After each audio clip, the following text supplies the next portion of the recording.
On August 22nd, 2014, I received an email from someone named Jason Gold that reads, "Hey Brian, my name is Jason Gold, and I just found out we'll be roommates next year!" Exclamation point, exclamation point. I am so excited, and I hope you are as well. Do you have a Facebook or something so we can chat easier? See you soon, Jason. In response, Brian said, "Hey Jason, nice to meet you, and yes, I do have a Facebook account!" Exclamation point. How's your summer break going? We proceeded to stalk each other on Facebook. We want to show you what our first digital impressions were of each other. All I could get out of these pictures was I knew he was a small, athletic lax bro who loved fishing and looked like he never hit the gym before. Obviously, he was struggling to hold on to the striped bass. Despite not hitting the gym ever and his long locks, he seemed to be good with girls.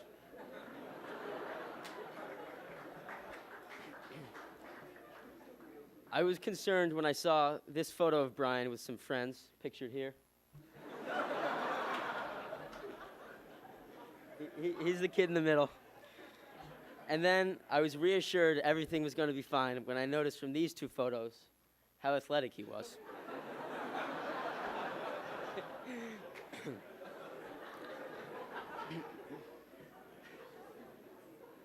I was a little concerned. All he cared about was going to the gym for hours a day. I have a passion for playing sports and following college and professional sports, so I thought it was a subject we could bond over. I was really excited. We continued to message through Facebook for the remaining few days before moving day in September of 2014. After getting registered, moving our stuff up to Thorne, and starting to unpack and settle in our third floor room in Thorne, we immediately started talking to Xander Timpson and Andrew Bolte, two seniors on the first floor who were roommates together in Thorne for 4 years. They both played lacrosse, and besides their academics and athletics, had very involved social lives. Both Brian and I, and even our parents for that matter, who met them as well, knew they were older kids we could look to for advice and ideas. Maybe not in all facets of life, but we could certainly emulate the relationship and how it started the first day of freshman year. Freshman year, we always thought we were great roommates, but we weren't close friends yet. I got along with kids on the boys' third soccer team, and Jason had his own friends consisting of day students and boys in Whitney House. We were just roommates. On Sundays especially, we never hung out. I went to my friend's house, and I have no recollection of what he was doing. As spring came along and we started thinking about roommates and housing for sophomore year, we both had different roommates in mind. I was planning on rooming with my close friend, and Jason was planning on rooming with an ex-member of class of 2018 who unfortunately and fortunately didn't fit at Brooks and chose to leave shortly after.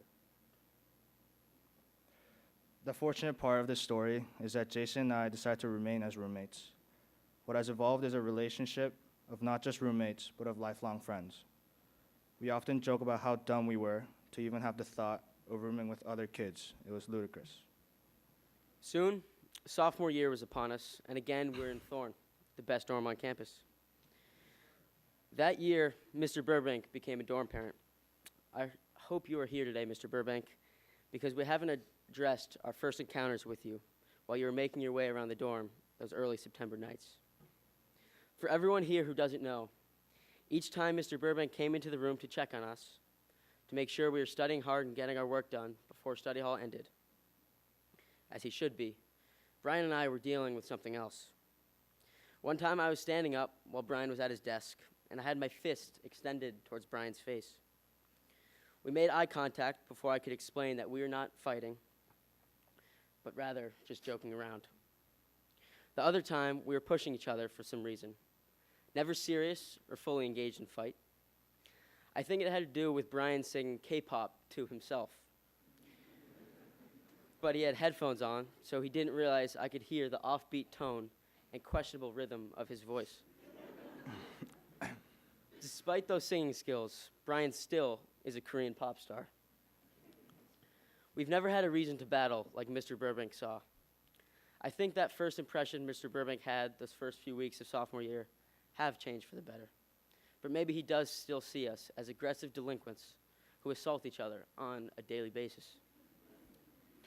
Jason and I have always been very serious about our schoolwork, but towards the end of sophomore year into junior year, our focus intensified. At least, we try to continue to do better academically.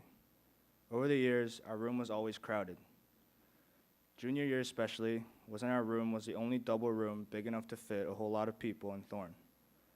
Throughout the day, in between classes, before and after dinner, and even during study hall, our friends constantly walked in and out of the room. As junior year was so important to both of us academically, we sometimes had to yell at our friends to leave if they weren't doing anything productive or wasting oxygen in the room. Days like this were an inspiration for Ishan George to put a sign on our door saying, "Study hours, 5 p.m. through midnight." Most of this was inaccurate, of course. We think we are balanced with our academic work and everything else, but when there are 10 people in the room and the majority of them are not doing anything or just looking at their phones or making fun of us for studying, there has to be some sort of structure. Our study hours have dissipated and the term is now outdated. While the majority of hanging out with friends is now in Ishan and Luke's room, oftentimes some of the same kids who are wasting oxygen in our room freshman, sophomore, and junior year have actually asked to come in our room so they can study. It is too loud, too rambunctious, and ill-equipped for many to study elsewhere, and thus they seek refuge in ours. During my time at Brooks, I wasn't able to actually go to Jason's house over breaks, even though he invited me over to his house on multiple occasions. He and his parents always wanted me to come over to his house over Thanksgiving especially, but since I had to go back home for academic reasons, the past 3.5 years, I never made the trip except for our sophomore year when I got to celebrate Easter with his family. This past spring break, I was able to spend a whole lot of time with Jason and his parents down in Connecticut and down in Florida with Matt Shasha and Luke Muther. I was able to meet some incredible people, including his family friends and even his grandparents in Manhattan. I was able to see a totally different side of Jason with his family, and I cannot describe how great of a time it was to spend my senior spring break with some of my best friends and Jason's family. As I experience more of the American culture this spring, hopefully I'll get to show him around my hometown and share my experiences back home this summer. I haven't been to South Korea to spend time with Brian and his family yet, although the trip is in the works of being planned out.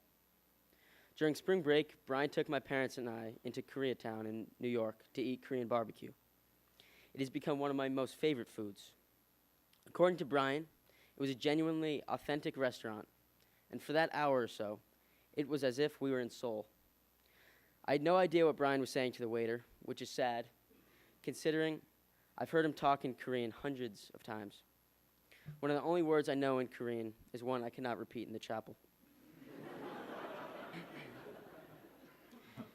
Even though I haven't experienced Korean culture in Korea, as Brian has experienced a culture here in the United States, I have taken away many things from living with Brian for 4 years.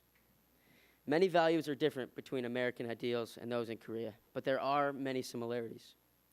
One of these being the importance of family and of respect to ancestors and taking pride in who you are. To conclude, we hope you took something away from this speech. That's why we describe these few snapshots of our time together here. That something could be a lesson on everything happening for a reason, for the need to learn how to cooperate with someone, how to work together, or even just that you learn more about Jason and I's relationship, and story of how we were randomly paired as roommates and have been roommates for 4 years, all spent in Thorne House. We were extremely lucky and fortunate to have been paired as roommates. We understand this roommate experience does not happen with everyone. Next year, our freshman year college roommates probably won't live up to what we have developed over the past 4 years. What Brian and I both know is that the lessons and values we've cultivated while here at Brooks will make the transition that much easier. I think the same goes for all of us seniors here. We've learned a whole lot while we've been here. That will take us far in our next destinations and in life. We would like to say sorry to Andrew Stevens, Matthew Kim, and even to Eddie Choi and Miles Pember that Jason and I are the best Korean-American roommate pair. who, to quote a senior speech from before March break, sorry, Bella O'Shea, are funny, outgoing, athletic, and academic weapons with huge presences on campus, with all types of clubs and leadership positions. You four can get the appearance in the Brooks Bulletin, though. We hope you've learned more about us and how we've been roommates and friends here. By learning more about us, the community just got a little closer. Shout out to the Rural Crest boys. You're a big part of this too. Thank you. Thank you.